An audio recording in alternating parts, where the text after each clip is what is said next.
Doctor আমাকে বলেছে সবুজ রঙের তরকারি খেতে। তো অনেক সবুজ রঙের তরকারি খেয়েছি, মাছ খেতে ইচ্ছে করতেছিল, তাই মাছকেও সবুজ রং করে তারপর রান্না করে খাচ্ছি।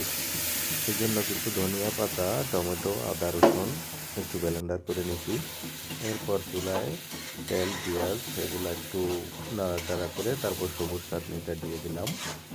1-2 মিনিট একটু কষিয়ে এরপরে দিয়ে দিব আমার আগে ভেজে রাখা কিছু গুঁড়া মাছ।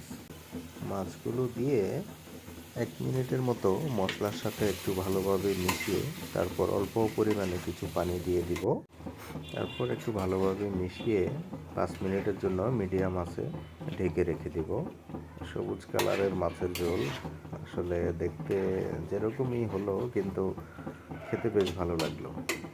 2 দিন পর আবার সবুজ রঙের একটা মাছের ফ্রাই নিয়ে আপনাদের সামনে হাজির হব।